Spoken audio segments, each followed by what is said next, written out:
Well, everybody, welcome once again to Lightning TV, brought to you in association with mjdphoto.biz. Another double-header weekend this weekend, this time the home game on the Sunday night. Lightning beat Swindon away down at the Link Centre last night. They came away with a 3-0 win tonight to make it a 4-point weekend. After the game, we caught up with a couple of the guys.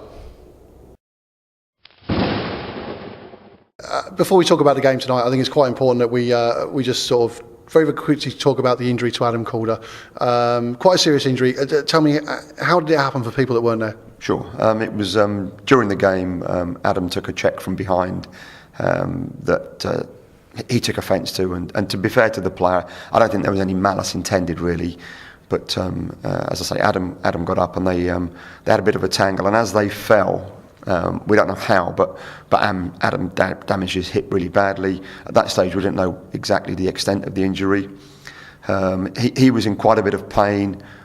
He was then taken to Telford Hospital, where he was x-rayed, and only after the x-ray did they realise that it was that bad, to the point that they wanted to do the surgery straight away, so they took him into theatre. It's quite important to stress that the surgery that they've done is actually as a comfort thing more than anything, isn't it? To keep him comfortable. Yeah, it was really. I mean, he was an enormous amount of discomfort.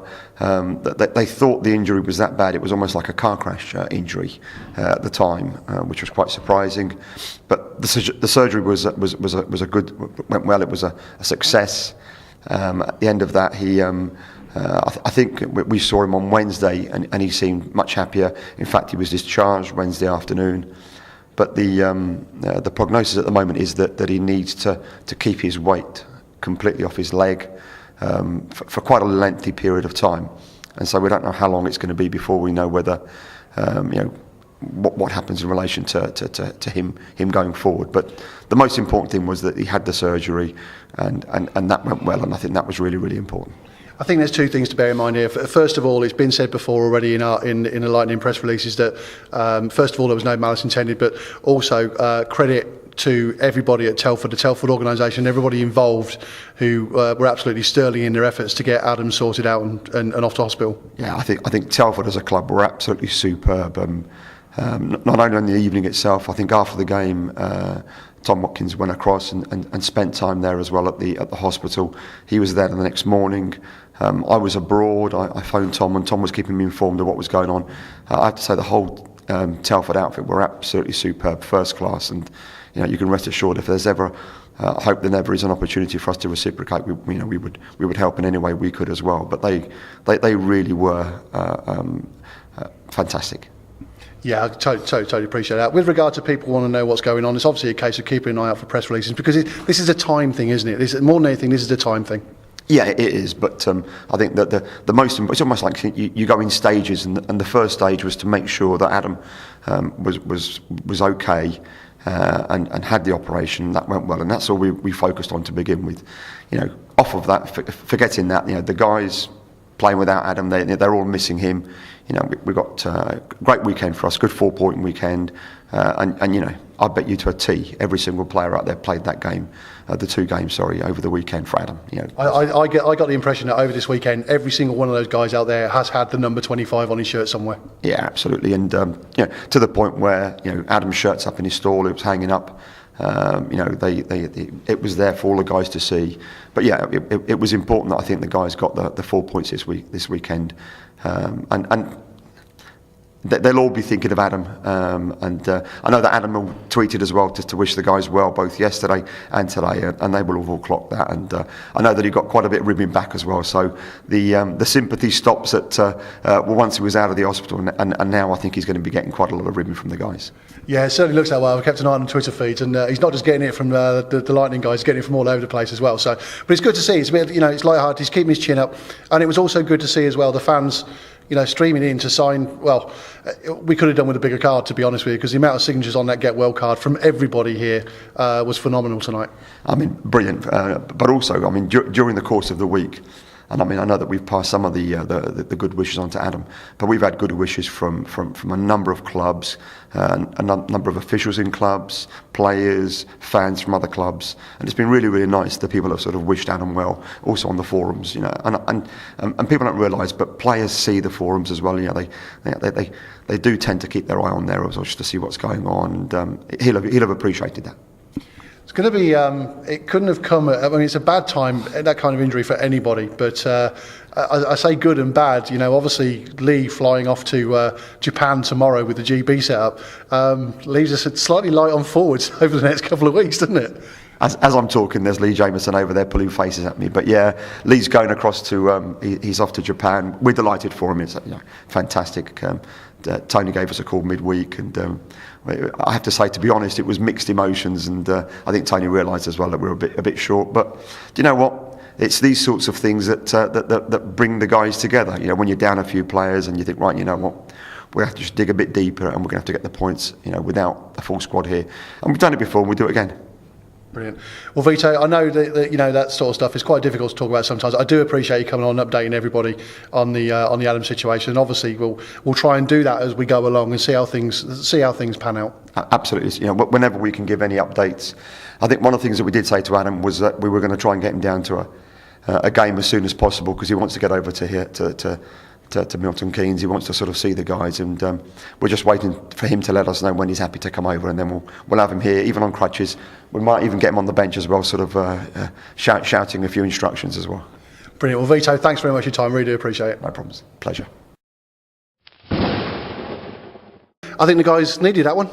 Yeah, no, we did. We needed a 4-point weekend after last weekend. You know, we were very disappointed. Obviously, only picking up 2 points, and we should have picked up 4. But no, it was good. We played short, but everyone played well. We all bought into the system, and it was good. It was nice to get a 4-point weekend. You know, everyone's really happy. Seemed to come out with a little bit of purpose over the weekend. Obviously, you're missing Adam Calder, you're missing Dan as well, but all of you seem to sort of be playing for your missing teammates. Yeah, when you're short, you know, everyone's got to pull together, and that's when it shows your character comes through sometimes, and sometimes playing short helps, you know. But it was good, you know. We all played well. We all did what we had to do at the weekend to get the points, and that's the main thing. So. One thing that looked really tidy tonight was the forecheck. You weren't letting Swindon play the puck around at all. As soon as they handled the puck, you were straight on them. They had no space to move. Yeah, we had a talk on Tuesday, and we decided we were going to change the forecheck. You know, and we all gave our opinion on what we preferred to do, and we decided to go with that forecheck on this weekend, and it seemed to work really well. You know, everyone seemed to know where read off each other, and it was good. It was good to see everyone seemed to talk a lot more. It was good. It was nice to see that we were all playing really good system together. Now, I'm going to talk about the next week or so for you, because you've had a tough weekend. You're off to the airport tomorrow morning. You're going to fly out to Japan to join your Great Britain colleagues. Yeah, no, I'm really pleased. You know, it's a great achievement, obviously, to play for your country. So you know, I'm really happy that I got called up. So obviously, one guy got injured, but you know, I'm really happy to go to Japan. It's going to be a good experience. Country, obviously. It's going to be a long old flight. So yeah, 12.5 hours is a long way, but you know, it's something I'm really excited about, and obviously I'm just going to do my best, and you know, hopefully help GB get through to the next round. So it's a hell of a selection as well, because you know, you're a forward playing in the EPL. Everybody would say that you know you could probably still play at the highest level in this country, but to be selected from the EPL to play for your country in that squad is certainly an achievement, isn't it? Yeah, definitely. I think some people might have doubts about it, but you know, the coaches made the selection, so I've just obviously got to prove why I was selected at the end of the day. So you know, I enjoy playing my hockey at Milton Keynes, and you know, it doesn't matter about playing at a high level as long as you're enjoying playing hockey. That's the main thing. So you've played GB before, haven't you? Yeah. I've played since I was a kid, but the last time I played for the national team was like 2 years ago. So yeah, I'm really looking forward to it again. You know, it's always nice to put the GB jersey on, obviously. And am I right in thinking when you played last time, I could be wrong, did you play in defence last time? Yeah. Last time I played was when I was playing defence. So there's got to be some sort of record. You've been selected twice for GB, once as a defenceman, once as a forward. Now, when do you start putting on a GB netminder's jersey? I've been practicing a little bit, so maybe next year I'll probably get the call up for net. So no, it's good. You know, obviously going from playing defence to forward, it was a different transition, but you know, something which I really enjoy playing forward, and you know, obviously I hope that I can help, you know, put the goals away or just do whatever I have to do this week to help the team progress. I know that you know that pretty much everybody's going to be watching you, and everybody wishes you well from Milton Keynes. But you come back, you fly back in after a tough old trip, and you go straight onto the Lightning Golf Day. Is that right? Yeah, I fly back in Tuesday and probably go home. have a little sleep, and then maybe come train and see how I feel. And and then Wednesday we've got the charity golf day. You know, it's a great event organised by Dave Bunyan and the Milton Keynes organisation. It's to raise money for our charity, which is the Kidney Foundation, and I think it's going to be a really good day.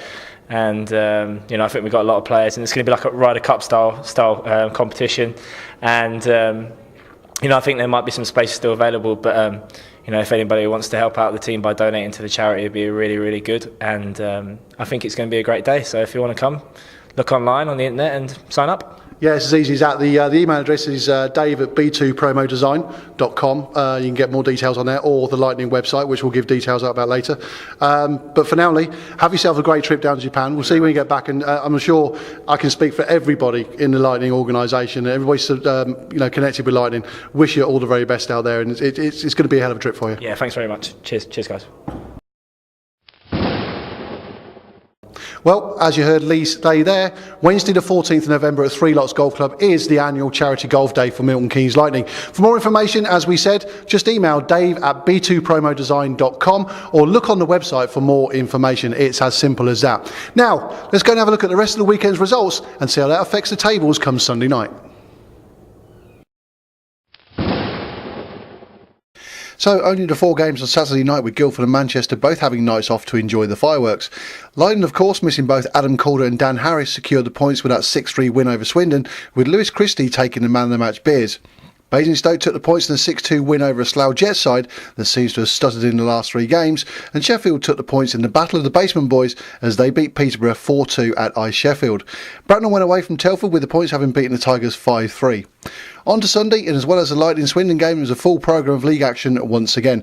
Bracknell made it a 4-point weekend as they beat Guildford at home yet again in a 4-3 game, and Manchester totally outclassed Sheffield in a local derby with a 9-1 scoreline, whilst Peterborough managed to salvage 2 points with a 7-2 home defeat of Telford.